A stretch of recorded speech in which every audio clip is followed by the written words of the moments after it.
नमस्ते नमस्ते नमस्ते। आप लोग का फिर से स्वागत है हमारे एक और नई वीडियो में। आज की इस वीडियो में हम लोग सॉल्व करेंगे क्लास 10th का एनसीईआरटी मैथ का प्रश्नावली 1.3 आने की एक्सरसाइज 1.3 किया था, 1.1 को सॉल्व किया था और उससे पिछले वाले वीडियो में हमने क्या किया था, उनका इंट्रोडक्शन किया था। तो आज का जो वीडियो है उसमें हम लोग जितने भी सवाल दिए गए उन सभी को हम लोग अच्छे ढंग से सॉल्व करेंगे और उनको अच्छे ढंग से समझेंगे। तो इसमें हमारा टोटल कितना दिया गया है, तीन सवाल दिया गया है, लेकिन इसमें दो नीचे में एक्स्ट्रा तीन दिया गया है, तो तीन इधर और दो ऊपर में टोटल हमारा 5 है। तो इन पांचों को हम लोग सॉल्व करेंगे। तो इसमें जो पहला जो दिया गया सबसे पहले हम लोग उसको सॉल्व करेंगे। इसको सॉल्व करने से पहले हम लोग को इसमें जानना पड़ेगा कि परिमेय संख्या किसको कहता है और अपरिमेय संख्या किसको कहता है। इसको पिछले दो वीडियो में हमने यही जाना था कि परिमेय किसको कहता है और अपरिमेय किसको कहता है। तो परिमेय हम लोग किसको कहते हैं, जिसको पी बटे क्यू के रूप में लिख सके, पी बटे क्यू के रूप में लिख सके। तो जिसे हम लोग पी बटा क्यू के रूप में लिखे, और पी और जो क्यू होता है हमारा कोई एक पूर्णांक होता है, और जहाँ पे क्यू हमारा बराबर 0 नहीं होना चाहिए। लेकिन अपरिमेय संख्या किसको बोलते हैं, जिसको हम लोग पी बटे क्यू के रूप में ना लिख सकें। जैसे रूट वाले संख्या 5 पाई हमारा भी अपरिमेय हो गया। जितने भी रूट वाले होते हैं उनको हम लोग अपरिमेय संख्या बोलते हैं। तो चलिए हम इसको पहले को सॉल्व करते हैं। तो पहला में हमारा जो दिया गया है बोल रहा है कि सिद्ध करें कि रूट 5 एक अपरिमेय संख्या है। तो इसको हम लोग कैसे सिद्ध करेंगे, तो सबसे पहले इसमें हम लोग मानेंगे क्या, इसमें क्या बोल रहा है हमको सिद्ध करने के लिए कि अपरिमेय संख्या है, तो इसको हमको प्रूव करना है। तो इसमें हम लोग मान लेंगे कि यह परिमेय है। जो बोल रहा है उसका उल्टा मानेंगे। ये बोल रहा है कि अच्छा है तो हम लोग मानेंगे गधा है, ये बोल रहा है गधा है तो हम लोग मानेंगे अच्छा है। तो इसमें क्या बोल रहा है, अपरिमेय, तो इसको हम लोग क्या करेंगे, मान लेंगे कि चलो परिमेय है। तो इसको हम लोग मानते हैं, माना कि रूट 5 एक परिमेय संख्या है। रूट 5 एक परिमेय संख्या है, तो परिमेय संख्या को हम लोग पी बटे क्यू के रूप में लिख सकते हैं। तो उसको क्या बोलेंगे,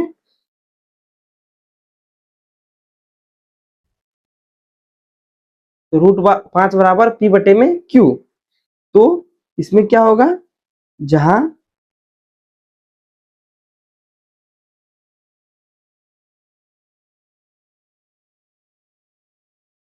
जहां पे पी और क्यू एक पूर्णांक है और एचसीएफ ऑफ पी और क्यू बराबर 1, जिसमें एचसीएफ जो होगा पी और क्यू का 1 होगा। तो इसको हम लोग आगे यदि सॉल्व करें तो क्या हो जाएगा, हो गया। उसके बाद हम लोग लिखेंगे इसमें दोनों तरफ वर्क करने पर,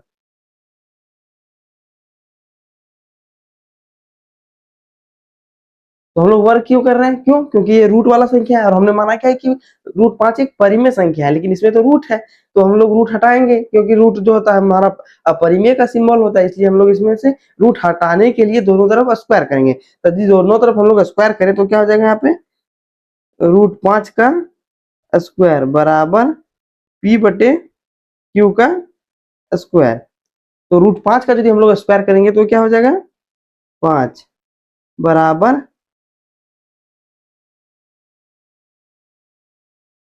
पी का स्क्वायर हो जाएगा हमारा पी, और बटा में क्यू का स्क्वायर क्यू। तो यदि हम लोग इस क्यू को उधर करें तो 5 क्यू स्क्वायर बराबर पी स्क्वायर, या फिर इसको हम लोग उल्टा कर लिखते हैं, पी स्क्वायर बराबर हो जाएगा हमारा 5 क्यू स्क्वायर। तो यहाँ पे आप देख सकते हैं कि 5 को यदि हम लोग इधर करें बराबर के साइड, तो ये क्यू में, ये पी में 5 से भाग लगेगा। तो हम लोग यहाँ क्या लिखेंगे, यहाँ लिखेंगे क्या कि यदि यहाँ पे देखिए पी स्क्वायर में यदि हमारा 5 से भाग लग रहा है, कोई संख्या 2 है, यानी कि यदि हम 5 का स्क्वायर में हम लोग 5 से भाग दे रहे हैं तो ये 25, तो ये हो जाएगा यहाँ 5, यानी कि इस 25 में भी 5 से भाग लग जाएगा। इसका मतलब कि यदि कोई संख्या पी स्क्वायर में 5 भाग लग रहा है तो इसका मतलब है कि पी में भी 5 से भाग लगेगा। पी स्क्वायर में 5 से भाग लग रहा है तो पी स्क्वायर को पी स्क्वायर को 5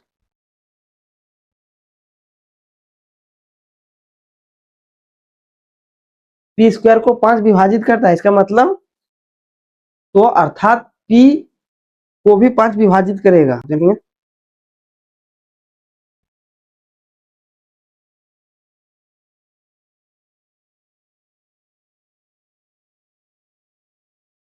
तो 5 को p को भी विभाजित करेगा, तो ये हमारा क्या हो गया, कथन 1। अब इसको हम लोग क्या करते हैं, आखिर ये p में भाग लगेगा 5 से तो कितना बार में लगेगा, p में यदि 5 से भाग लगेगा तो कितना बार में लगेगा, तो इसको हम लोग यहाँ मान लेते हैं क्या, कि p बराबर कि 5 को k बार में भाग लगेगा। ठीक है, अब क्या करेंगे, फिर दोनों तरफ वर्ग करेंगे।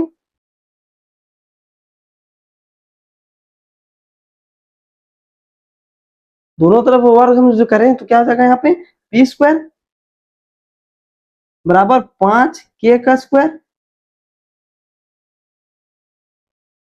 तो यदि हम लोग यहाँ इसको सॉल्व करें तो पी स्क्वायर बराबर क्या हो जाएगा, 5 का 25 स्क्वायर, 25k स्क्वायर। अब इसमें हम लोग क्या करेंगे कि यहाँ पे आप देख सकते हैं कि पी स्क्वायर का मान, तो पी स्क्वायर का मान हमारा यहाँ क्या है, 5q स्क्वायर। ये हमारा जो कथन 1 था, कथन 1 जो था उसको हम लोग यहाँ रखेंगे, तो इसकी जगह पर क्या हो जाएगा, 5q स्क्वायर बराबर हो जाएगा 25k स्क्वायर। तो ये 5 से यदि 5 बार में कटा तो क्यू स्क्वायर, और ये जो 5 यहाँ है बटा में आ जाएगा बराबर के स्क्वायर। तो यहाँ पे 5q स्क्वायर में भी भाग लग रहा है, तो यहाँ पे जो हमने लिखा है उसी को यहाँ पे हम लोग लिखेंगे फिर से।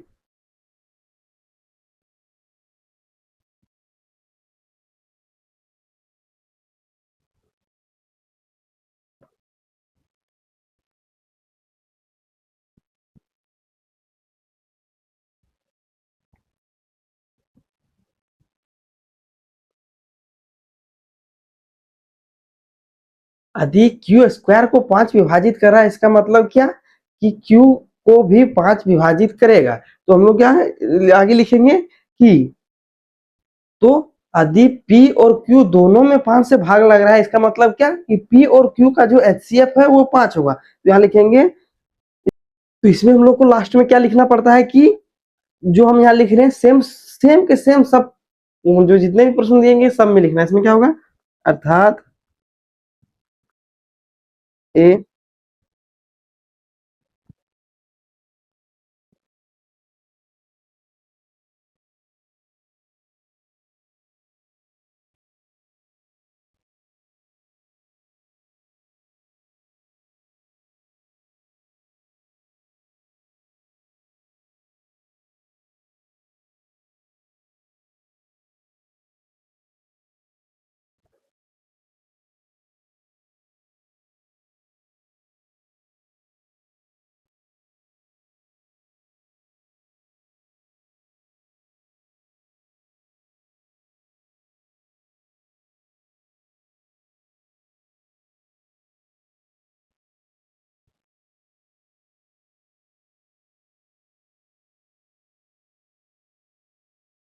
तो इसमें हमको क्या लिखना था कि अर्थात P और Q दोनों 5 से विभाज्य है। इसका मतलब क्या है कि HCF जो है P और Q का वो कितना होगा, 5 होगा, लेकिन हमने उसमें माना था क्या कि कोई भी परिमेय संख्या का जो P और Q होता है उसका अभाज्य जो होता है 1 होता है। आने की ये हमारा विरोध कर रहा है, तो विरोध कर रहा है इसका मतलब क्या होगा कि √5 एक अपरिमेय संख्या है, जो है हमारा हमने माना था वो गलत है। √5 एक अपरिमेय संख्या। बस आपको इतना ही सारे के सारे प्रश्नों में यही सेम लिखना है। तो चलिए अब इसके हम लोग दूसरे को सॉल्व करते हैं। तो दूसरा में क्या दिया गया है कि सिद्ध करें कि 3 + 2√5 एक अपरिमेय संख्या है, तो उसको भी हम लोग मानेंगे कि यह परिमेय संख्या है। क्यों? क्योंकि यदि कुछ हमको मानना है तो जो दिया गया है उसका हमको उल्टा मानना है। तो इसको हम लोग क्या लिखेंगे यहाँ पे, माना कि 3 + 2√5 एक परिमेय संख्या है।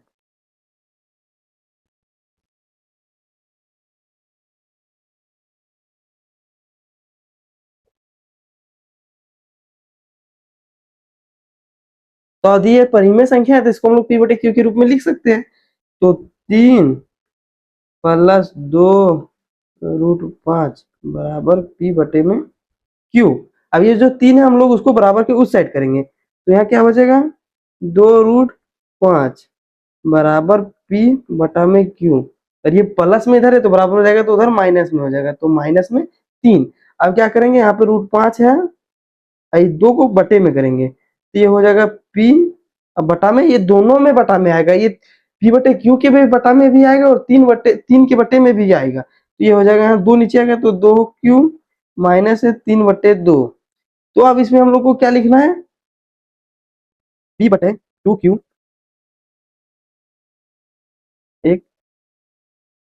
अपरिमेय संख्या है, लेकिन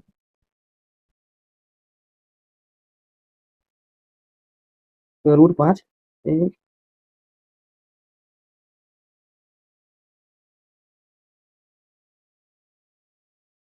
√5, लेकिन एक √5 जो है एक अपरिमेय संख्या है, तो क्या परिमेय और परिमेय आपस में कभी बराबर हो सकता है? नहीं।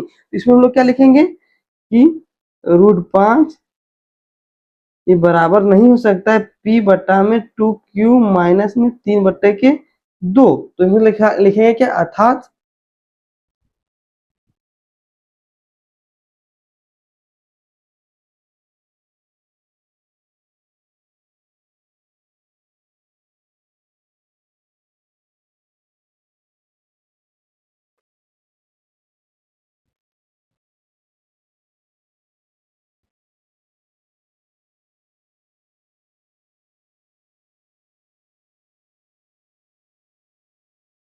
तो इसमें हम लोग लास्ट में क्या लिखेंगे, अर्थात हमने जो माना वो गलत है। क्यों? क्योंकि 3 + 2 √5 एक अपरिमेय संख्या है। क्यों? क्योंकि √5 एक अपरिमेय है और इधर परिमेय। क्या अपरिमेय और अपरिमेय आपस में कभी बराबर हो सकता है? नहीं। तो इसका मतलब कि ये पूरा का पूरा हमारा अपरिमेय हो जाएगा। तो इसमें हमारा दूसरा हो गया, और इसमें हमारा तीसरा में दिया गया है 2 सवाल। तो सबसे पहले हम लोग इसके पहले को करेंगे। तो पहला में हमारा क्या दिया गया, 1/√2 क्या एक अपरिमेय संख्या, हमको प्रूव करना है। तो चलिए इसको प्रूव करते हैं। इसको क्या करेंगे, हम लोग उल्टा मानेंगे। क्या बोले थे, गधा है तो हम लोग अच्छा मानना है, अच्छा है तो गधा मानना है। तो इसमें क्या है, गधा है तो हम लोग अच्छा मानेंगे। माना 1/√2 एक परिमेय संख्या है। तो 1/2 में, तो 1/2 √2 को हम लोग क्या लिख सकते हैं, p/q के रूप में लिख सकते हैं, जहां p और q पूर्णांक है, और HCF जो होगा इन दोनों का, P और Q का, वह 1 है। ठीक है, यानी कि सअभाज्य जिसको हम लोग बोलते हैं। तो क्या करेंगे, ये जो हमारा परिमेय संख्या है, तो इसको हम लोग p/q के रूप में लिखेंगे। तो p/q के रूप में लिखेंगे तो क्या हो जाएगा यहाँ पे, तो यदि हमारा ये परिमेय संख्या है, अभी हम दोनों का दोनों तरफ स्क्वायर करेंगे, तो क्या लिखेंगे, स्क्वायर। यहाँ लिखेंगे 1/√2 का स्क्वायर बराबर p/q का स्क्वायर, यहाँ लिखेंगे दोनों तरफ वर्ग करने पर।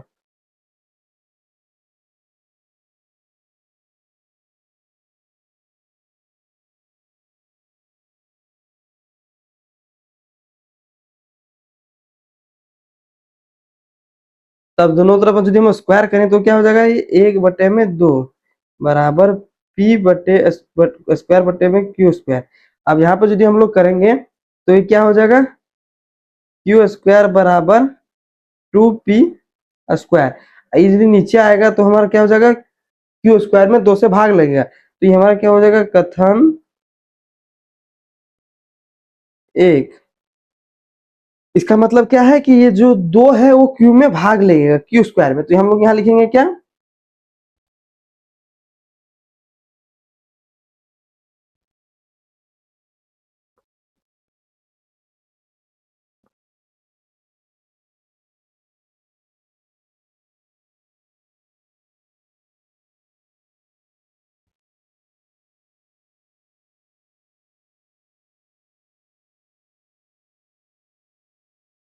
तो इसमें हम लोग को क्या लिखेंगे, क्यू स्क्वायर को 2 से विभाज्य है। इसका मतलब क्या कि क्यू स्क्वायर यदि 2 से विभाज्य है, तो इसका मतलब क्या कि जो क्यू है वो भी 2 से विभाज्य होगा। तो हम लोग लिखेंगे, उसके बाद हम लोग क्या करेंगे, अब जो है 2 से विभाज्य है तो कितने बार में विभाज्य है ये नहीं पता, तो हम लोग यहाँ लिखेंगे क्या कि क्यू स्क्वायर बराबर ये कितने से विभाज्य है, 2 मान लेंगे के बार में विभाज्य है। तो अब क्या करेंगे, फिर दोनों तरफ वर्ग,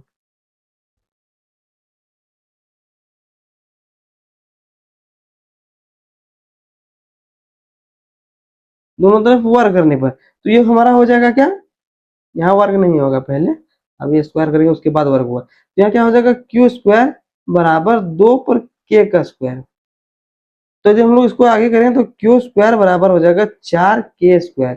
और यहाँ पे आप देख सकते हैं कि क्यू स्क्वायर बराबर हमारा कितना है, 2p²। तो 2p² बराबर 4k²।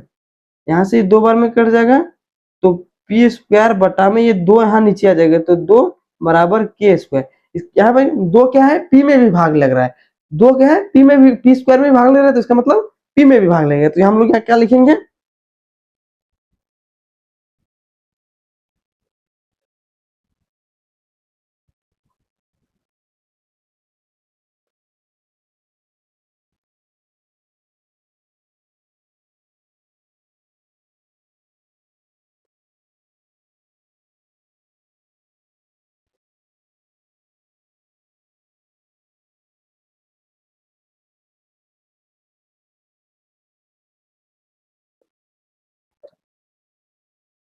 क्योंकि क्यू क्यू स्क्वायर जो है वो 2 से विभाज्य है, इसका मतलब क्या जो है हो गया कि क्यू भी 2 से विभाज्य होगा। तो इसका मतलब क्या है कि दोनों का एचसीएफ जो होगा वो हो जाएगा 2।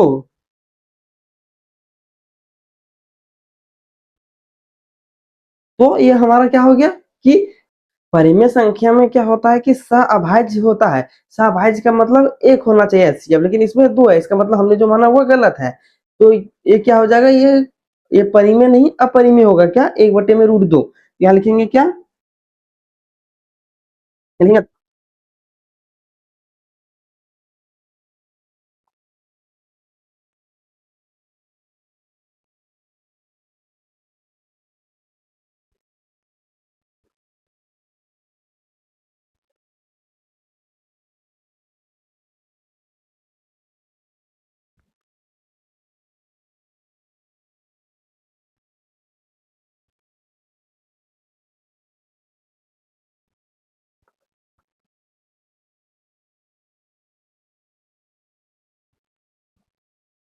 तो इसमें हम लोग क्या लिखे, अर्थात यह कथन का विरोध करता है, क्या विरोध करता है कि एचसीएफ हमारा एक आना चाहिए लेकिन आता है 2, इसलिए हमने जो माना वो गलत है। 1/√2 है जो है एक हमारा अपरिमेय संख्या होगा। तो हमको बस इतना ही लिखना था। ये था हमारा पहला। चलिए इसके दूसरे को देखते हैं। दूसरा में हमारा क्या दिया गया, 7√5। तो इसको हम लोग, तो इसमें हमको क्या प्रूव करना है कि यह एक अपरिमेय संख्या है, तो इसको हम लोग क्या मानेंगे, परिमेय। तो क्या लिखेंगे, माना 7√5 एक परिमेय संख्या है।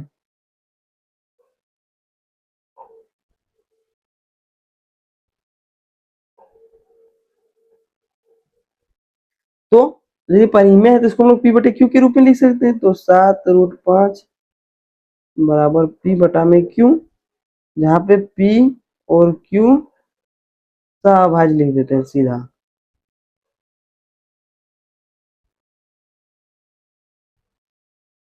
सहअभाज्य का मतलब क्या है कि पी और क्यू हमारा होना चाहिए पूर्णांक, और इन दोनों का जो है HCF होना चाहिए 1। तो ये हो गया हमारा। अब क्या करेंगे, दोनों तरफ वर्ग करेंगे। तो 7√5 का स्क्वायर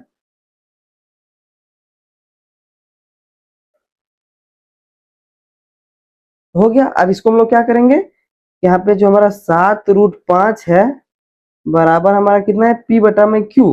तो ये जो 7 है हम लोग बटा के उस साइड करेंगे, तो हमारा क्या हो जाएगा, √5 बराबर पी बटा में, ये यदि 7 आएगा तो यहाँ पर क्या हो जाएगा, 7Q। तब हम इसमें क्या लिखेंगे,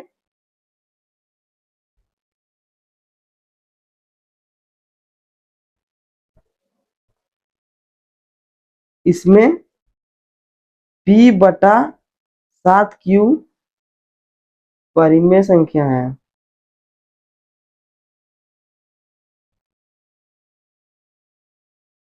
इसलिए √5 भी परिमेय होना चाहिए।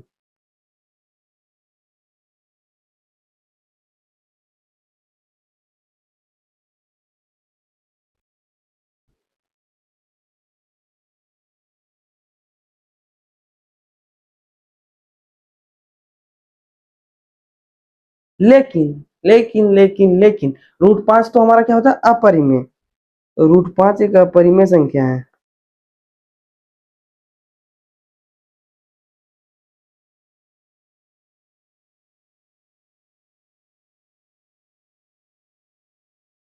तो क्या हो जाएगा हमारा कि √5 जो है,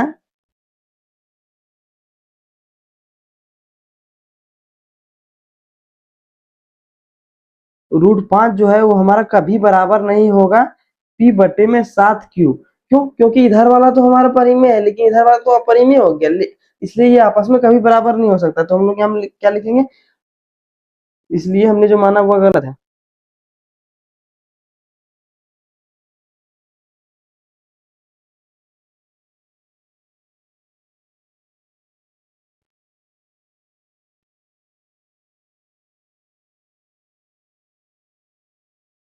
तो बस हम लोग इतना ही लिखेंगे कि इसलिए हमने जो माना था वो गलत है, क्योंकि √5 एक अपरिमेय संख्या है।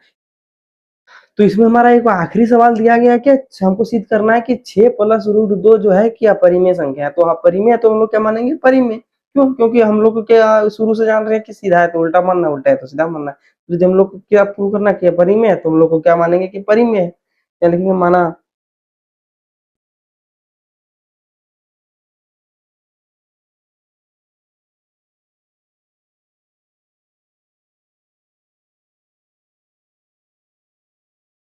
तो 6 प्लस √2 को हम लोग क्या लिखते हैं, p/q के रूप में लिख सकते हैं, क्योंकि यह परिमेय है।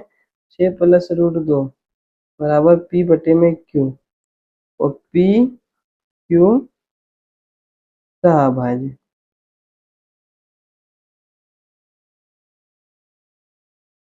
तो अब इस 6 को हम लोग बराबर के इधर करेंगे तो क्या, तो यहाँ क्या हो जाएगा, √2 बराबर p/q, और ये इधर प्लस में है तो इधर जाएगा तो हमारा माइनस में हो जाएगा।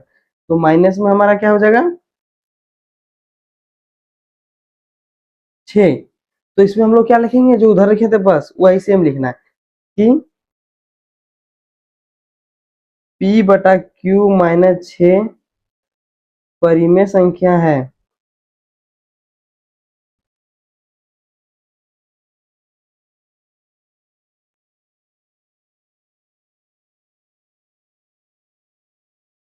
लेकिन √2 एक अपरिमेय संख्या है।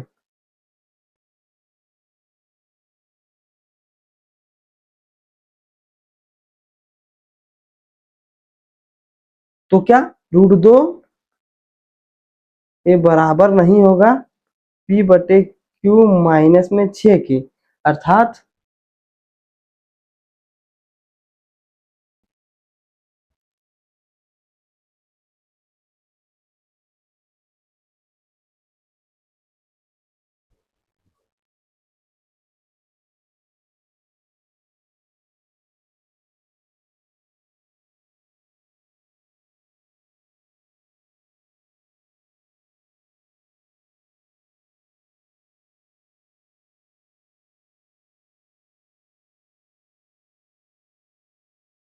तो हम लोग को इसमें इतना ही लिखना था कि √2 एक, अब हमने जो माना था वो गलत है, क्योंकि √2 एक अपरिमेय संख्या है। तो ये रहा हमारा क्या, एक्सरसाइज 1। हम लोग इसी को सॉल्व करेंगे अगला वीडियो में इनको। तो चलिए मिलते हैं अगले वीडियो में, तब तक के लिए धन्यवाद।